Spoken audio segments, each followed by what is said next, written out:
is Chris. I'm 40 years old, and all my life I've had depression. I've done all the things you're supposed to do to fix depression. I've seen a doctor, I've taken the medicine, I've worked out like crazy and ate healthy and done religion and spiritual stuff and read the self-help books and all these things.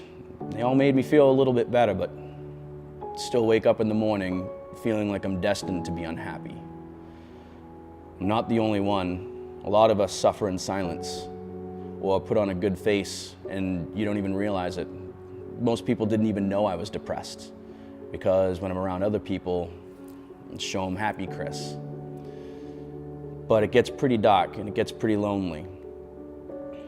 And at 40 years old, I'm in a different position now than I've ever been in. For the first time, I can finally say, I'm happy. That looked terrible. That looked fake as fuck. But at 40 years old, I finally figured it out. I finally have figured out how to be happy. And it's all about relationships.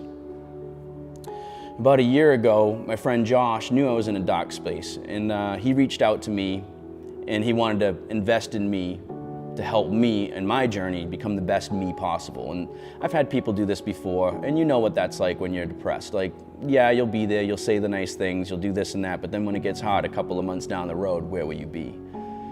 Well, Josh didn't let me go. For a year, he's been with me every day.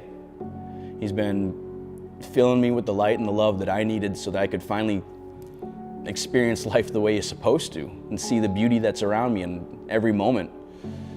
I listen to music and dance. I pet my dogs. I hug like I mean it. My relationships are so deep now. I'm happy. I'm vulnerable. I get scared. I get upset. I get depressed. But now it's not like the other side of it is more depression. I know that I'm going to be happy again because I know what this feels like now. So if you're like me and you've struggled with depression, reach out. Or when the other people reach out, let them in. Be vulnerable. Let them in. That's where the work happens. That's where the changes happen. You know? And if you're like me now, or like Josh, reach out and help somebody and don't let go. Because it's really easy when you're depressed to just see how quickly it'll slip through your fingers. And it's really difficult when you're happy to understand, why isn't this person getting it? You know? But if you just hold on, there is happiness and there is joy on the other side of this. Hello everyone, my name is Josh Zuniga, and I heard that exact same story that you just listened to just over a year ago. Just to give you a little background on me, I used to have a clothing line, and I knew that it was very important for me to be socially responsible and give back to the community.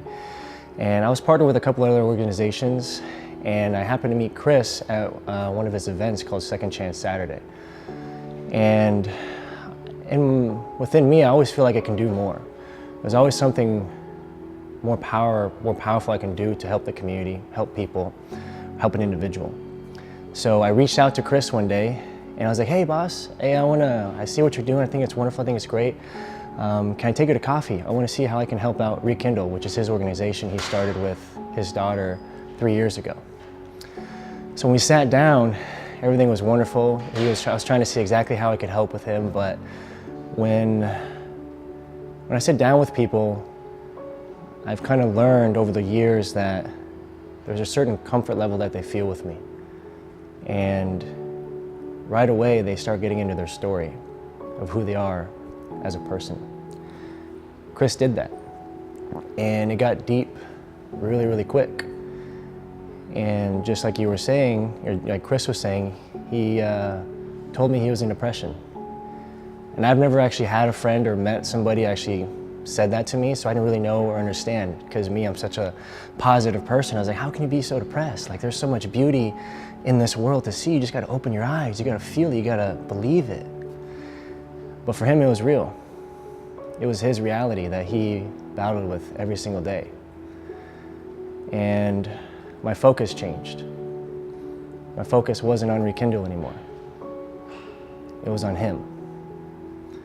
I knew if I was going to make this organization great and go to the next level, I had to focus on him first, right there.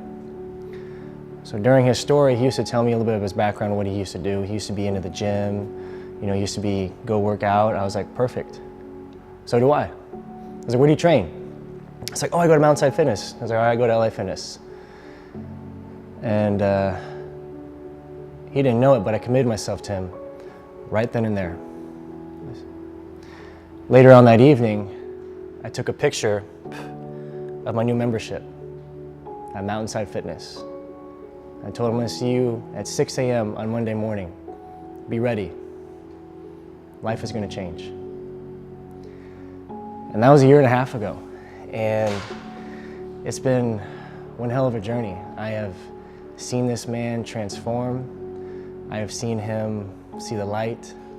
I have seen the love that he pours into people. And like he says, he's happy now.